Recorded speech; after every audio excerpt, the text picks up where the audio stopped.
Man, it was incredible. So today we had a seminar, and there's so much that I want to touch on. I'd like to start with obviously gratitude. Thank you for everything that you do for all of us.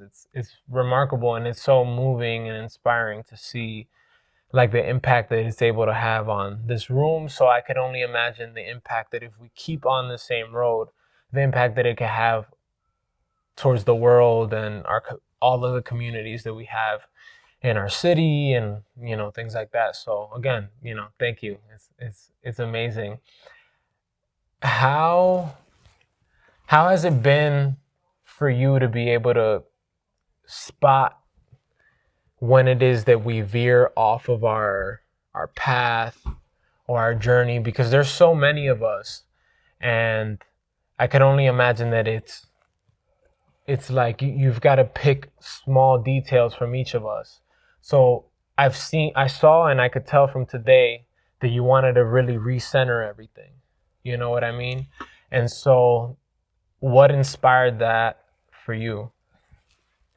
Behavior, choices, decisions. That's what it comes down to. The question is, are someone's behavior being consistent?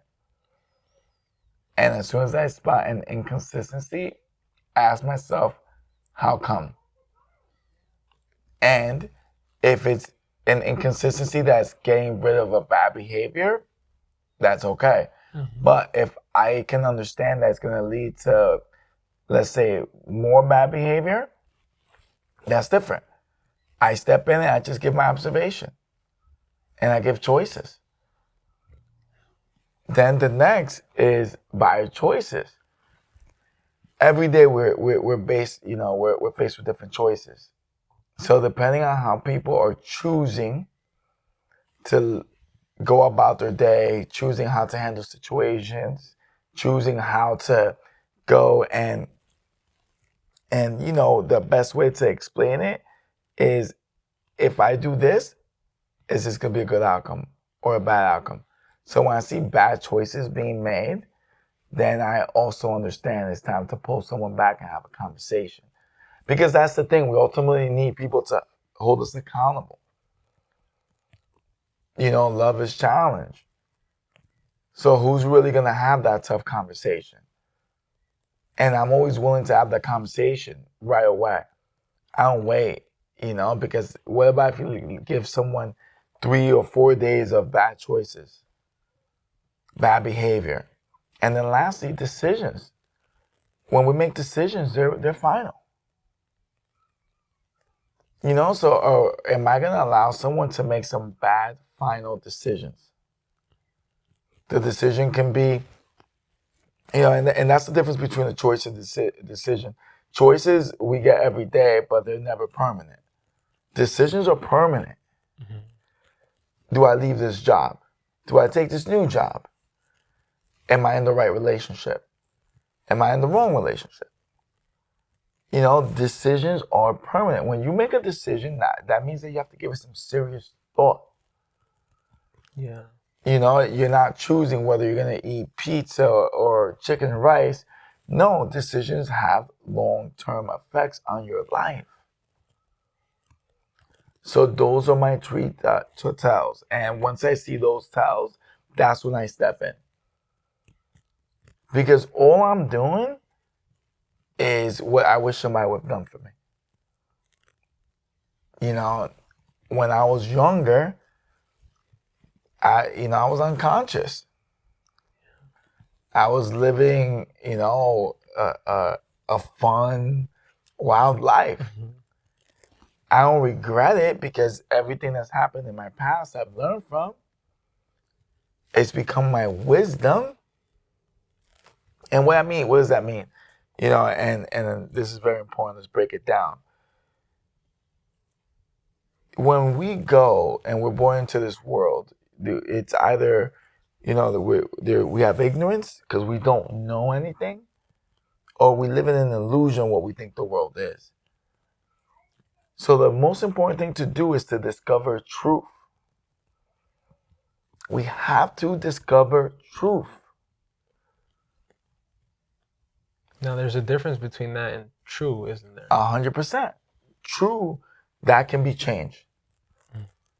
You know, today, let's say someone can go and say my favorite car is a Honda. That's true. But tomorrow they can say my favorite car is a BMW. Now that's the new truth. But truth itself is timeless. It's timeless truth. It's absolute. So our next job, once we discover truth, then is to accumulate knowledge. And knowledge is the accumulation of truth. Right? But it's so important that we don't stop there. Because there's a huge difference between someone with intellect and someone with wisdom. That, you know, people with intellect, they could know a million facts. They could know all this information. Yeah. But if you can't create with it, what does it mean? You know? Then comes the assimilation of the truth. And that's when we reach understanding. Once we assimilate the truth. And that right there is a prerequisite for wisdom. That's the maturation of truth. And then once you have wisdom, that means that you are putting truth into application. And that's wisdom.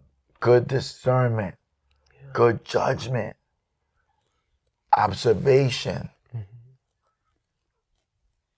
Everything that you decide, everything that you do is always moving towards the better. Because if knowledge gets rid of ignorance, wisdom gets rid of foolishness. Wisdom is what we use when we are in the world and going into action, into doing, into creating. When we are in our awareness, the more wisdom you have, the better you are in real time situations of making decisions to make sure that things come out to success. So what does that mean? If I'm doing a public speech, that's in real time. Right? That's my wisdom. If one of my programs is running at school and I've developed my guys, that's my wisdom that develops them. I'm able to go and just stand back and get to see the fruit grow because I've developed the wisdom to produce fruit, to produce people that do the right thing.